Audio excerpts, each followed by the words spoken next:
Corona के इस संकट ने लाखों लोगों से उनका रोजगार छीन लिया। उनके लिए 2 जून की रोटी मिलनी मुश्किल हो गई और इसमें पहलवान भी पीछे नहीं है। कई ऐसे पहलवान जो खेलों से आए, जिनको होती थी, कुश्तियों से आए होती थी, अब पिछले 2 साल से कुश्तियां बंद होने की वजह से परेशान है। महाराष्ट्र से ऐसी एक कहानी देखिए जहां एक पहलवान को मजबूरन 300 रुपए दिहाड़ी पर खेती करनी पड़ रही है। भारतीय कुश्ती महासंघ और खेलो इंडिया जैसी प्रतियोगिताओं में कांस्य पदक जीतने वाली संजना बागड़ी पहलवान हैं, लेकिन पिछले 2 साल से महाराष्ट्र में कुश्ती की सभी प्रतियोगिताएं बंद हैं।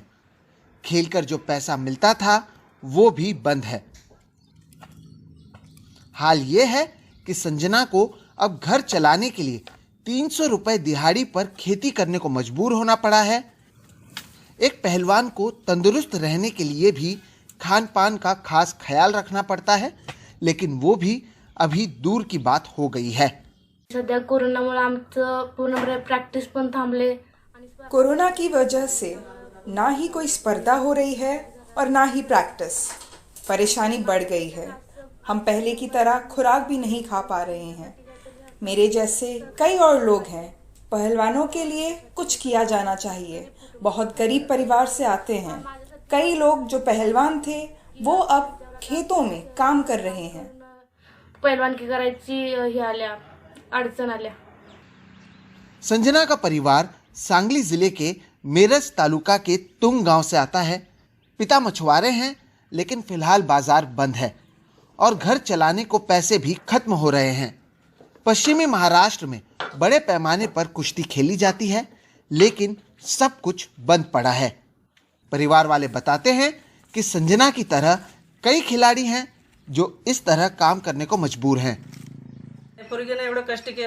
इसने बड़े मन लगाकर पूरी ताकत से कुश्ती में मेहनत की और हम भी चाहते थे कि उसे इसमें ही सफलता मिले, और अब जब ये खेतों में काम करती है तो बहुत बुरा लगता है। सरकार की ओर से कोई मदद मिले, इसकी हम मांग करते हैं।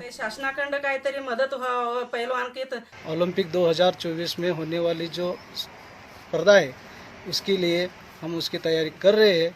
आगे करेंगे, देखेंगे जो होगा। और उसके खर्चे के लिए वो थोड़ा गाँव में किधर खेत में काम मिलता है तो करते हैं। उसको पानी खेत में जाने के लिए वो जो बनवाता है वो बनाते हैं। भारत में एक खिलाड़ी जब बड़े स्तर पर पदक जीतता है तो उसकी तारीफ की जाती है और उसे पुरस्कारों से नवाजा जाता है, लेकिन ऐसे संकट के दौर में जैसे व्यवस्था उन्हें भी भूल जाती है, जबकि यही वो दौर है जब उन्हें व्यवस्था की मदद की सबसे ज़्यादा ज़रूरत होती है। काश ऐसा होता तो संजना को खेल छोड़कर मजबूरन दिहाड़ी के लिए खेत में काम नहीं करना पड़ता। सांगली से रॉबिन्सन डेविड के साथ मुंबई से सोहित मिश्रा, एनडीटीवी इंडिया।